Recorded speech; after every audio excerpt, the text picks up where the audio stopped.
നിയമസഭാ ഉപതെരഞ്ഞെടുപ്പുകളിൽ കോൺഗ്രസ് മിന്നും പ്രകടനം കാഴ്ചവെച്ച രണ്ട് മണ്ഡലങ്ങളായിരുന്നു തൃക്കാക്കരയും പാലക്കാടും. ജയിക്കണമെന്ന നിശ്ചയദാർഢ്യത്തിൽ തന്നെയാണ് ഇവിടെ കോൺഗ്രസ് പാർട്ടി ഒറ്റക്കെട്ടായി രംഗത്തിറങ്ങിയത്. തുടക്കമിട്ടത് തൃക്കാക്കര നിയമസഭാ ഉപതെരഞ്ഞെടുപ്പാണ്. മാസങ്ങൾക്ക് മുൻപ് തന്നെ ഇവിടെ കോൺഗ്രസ് മുന്നൊരുക്കം നടത്തുകയും വലിയ വിജയം നേടുകയും ചെയ്തു. ഇതോടെ തൃക്കാക്കര മോഡൽ എന്ന പേരിൽ ആ വിജയം കോൺഗ്രസ് ക്യാമ്പുകളിൽ ആവേശമായി മാറി. ഇനി കോൺഗ്രസിന് മുന്നിലുള്ള വലിയ ലക്ഷ്യം നിലമ്പൂർ ഉപതെരഞ്ഞെടുപ്പാണ്.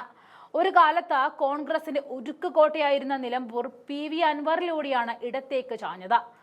ആഞ്ഞു പിടിച്ചാൽ നിലമ്പൂർ കൂടെ പോരുമെന്ന തോന്നലിൽ തൃക്കാക്കര മോഡൽ തന്നെയാണ് കോൺഗ്രസ് നിലമ്പൂരിൽ നടപ്പിലാക്കാൻ പോകുന്നത്. അൻവർ രാജിവെച്ചതിന് പിന്നാലെ തന്നെ മലപ്പുറം DCC പ്രസിഡന്റ് VS ജോയിയുടെ നേതൃത്വത്തിൽ മുന്നൊരുക്കങ്ങൾ തുടങ്ങിയിരുന്നു. വോട്ടർ പട്ടികയിൽ പേരുകൾ ചേർത്തും വാർഡുകളും പഞ്ചായത്തുകളിലും ക്യാമ്പ് ചെയ്തും മലപ്പുറം DC പ്രവർത്തനം ഊർജിതമാക്കുകയും ചെയ്തു. എന്തായാലും നിലമ്പൂർ ഉപതെരഞ്ഞെടുപ്പിന്റെ നിർണായകമായ രണ്ടാം ഘട്ടത്തിലേക്ക് കോൺഗ്രസ് കടന്നു കഴിഞ്ഞു. മണ്ഡലത്തിന്റെ തിരഞ്ഞെടുപ്പ് ചുമതല രാഷ്ട്രീയകാര്യ സമിതി അംഗം AP അനിൽകുമാറിന് നൽകിയിരിക്കുകയാണ്. ഉടൻ തന്നെ അനിൽകുമാർ ചുമതല ഏറ്റെടുക്കും. പിന്നാലെ നേതാക്കന്മാർക്കടക്കം ചുമതലകൾ വീതിച്ചു നൽകും. മണ്ഡലങ്ങൾ കേന്ദ്രീകരിച്ച് പ്രവർത്തനങ്ങൾ ഏകോപിപ്പിക്കുകയാണ് അനിൽകുമാറിന്റെ ചുമതല. പാലക്കാട് ഉപതെരഞ്ഞെടുപ്പിൽ എണ്ണയിട്ട യന്ത്രം പോലെ പ്രവർത്തിച്ച കോൺഗ്രസിന്റെ സംഘടനാ സംവിധാനത്തിന്റെ മികവ് CPM പോലും അംഗീകരിച്ചതാണ്.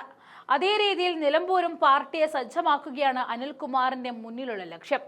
KPCC അധ്യക്ഷൻ K സുധാകരൻ നേതാക്കളുമായി കൂടിയാലോചന നടത്തിയ ശേഷമാണ് AP അനിൽകുമാറിന് ചുമതല നൽകാൻ തീരുമാനിച്ചത്. മണ്ഡലത്തിലെ ഓരോ പഞ്ചായത്തുകളുടെ ചുമതലയും പ്രധാന നേതാക്കൾക്ക് വീതം വെച്ച് നൽകും. തിരഞ്ഞെടുപ്പ് പ്രഖ്യാപിച്ചാൽ മുതിർന്ന നേതാക്കൾ ചുമതല ഏറ്റെടുക്കും. DCC അധ്യക്ഷൻ VS ജോയിയുടെ നേതൃത്വത്തിൽ വോട്ട് ചേർക്കൽ അടക്കമുള്ള പ്രവർത്തനങ്ങൾ വളരെ നേരത്തെ ആരംഭിച്ചിരുന്നു. UDF നേട്ടമുണ്ടാക്കിയ പുതുപ്പള്ളി, പാലക്കാട്, തൃക്കാക്കര ഉപതെരഞ്ഞെടുപ്പുകളിലേതിന് സമാനമായിട്ട് പ്രവർത്തനങ്ങൾ മുന്നോട്ട് പോകണമെന്ന തീരുമാനത്തിലാണ് KPCC എത്തി നിൽക്കുന്നത്. വാർഡ് തലങ്ങളിൽ കൃത്യമായ ഏകോപനം ഉണ്ടാവണമെന്ന നിർദ്ദേശം നേതൃത്വം നൽകിയിരുന്നു. ഏപ്രിൽ ഒടുവിലോ മെയ്യിലോ തിരഞ്ഞെടുപ്പ് നടക്കുമെന്ന കണക്കുകൂട്ടലിലാണ് കോൺഗ്രസ് നിൽക്കുന്നത്.